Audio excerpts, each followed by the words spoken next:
Olá! Hoje a gente vai mergulhar fundo num momento bem marcante da história do Brasil na Segunda Guerra, né? Com certeza. A Batalha de Monte Castelo. Exatamente. Lá na Itália, entre novembro de 44 e fevereiro de 45. A nossa conversa aqui, ela se baseia naquele material, o Monte Castelo, Bravura Brasileira na Segunda Guerra Mundial. Um material bem interessante. Sim. E para começar, bom, o Monte Castelo não era só uma montanha qualquer, né? Era um ponto-chave, assim, na linha gótica alemã. A última grande defesa deles no norte da Itália. Isso. O que já levanta uma pergunta, né? Como é que o Brasil, tão longe de tudo, mandou 25 mil soldados, a FEB, a Força Expedicionária Brasileira, para lutar lá na Europa? Essa é uma pergunta central. Olha, a decisão não foi assim do nada, né? O Brasil entrou na guerra em agosto de 42. Por causa dos ataques aos navios, certo? Exatos submarinos alemães afundando navios mercantes brasileiros. E, quanto ao Monte Castelo especificamente, a captura daquele ponto era estratégica mesmo, se a gente conectar isso com o quadro geral da campanha na Itália. Uhum. Romper aquelas defesas significava abrir caminho para os aliados avançarem para o Vale do Pó.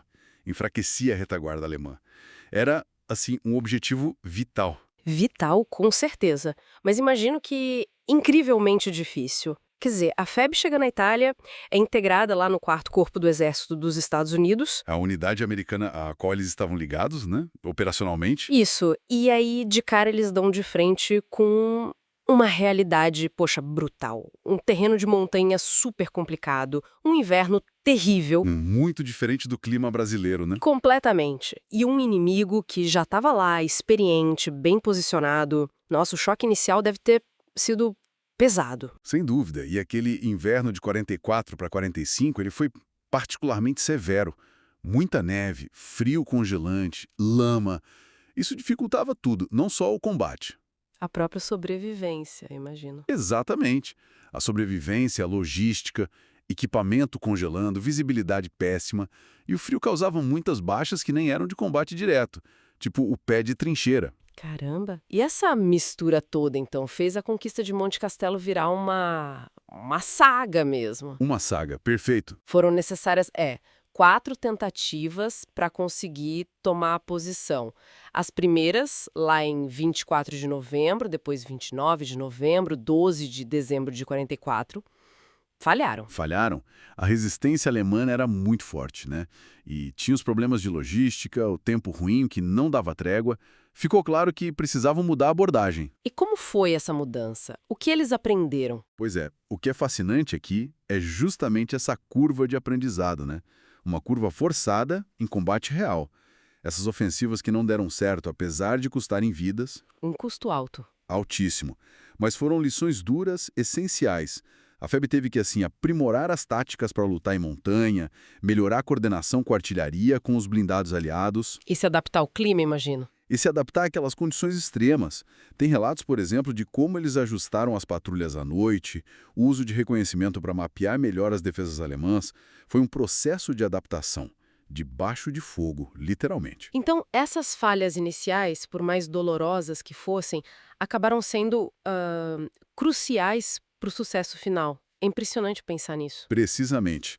Essa adaptação foi chave para a operação que finalmente deu certo. E aí a gente chega no dia D, digamos assim, 21 de fevereiro de 1945, depois de semanas se reorganizando, planejando em detalhe. E esse planejamento incluiu, por exemplo, um apoio de artilharia muito mais forte, bem coordenado com os americanos. Certo. E aproveitaram uma janela de tempo melhor, né?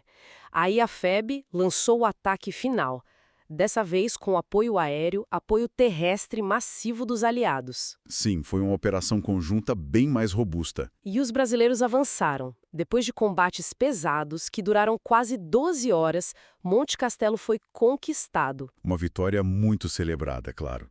Mas como você disse, o preço foi alto. Mais de 400 baixas brasileiras, entre mortos e feridos, só nessa fase final da batalha. Nossa. Mas o impacto foi enorme. Estrategicamente, abriu uma brecha importante na linha gótica e, moralmente, provou a capacidade da FEB, sabe? Ganhou respeito ali entre os aliados. E não parou por aí, né? Não, de jeito nenhum. É importante situar Monte Castelo. A FEB continuou avançando, lutou em outras batalhas importantes depois, como Castelnovo, Montese, e teve a rendição da divisão alemã lá em Coléquio. Então, olhando para trás, o que tudo isso significa?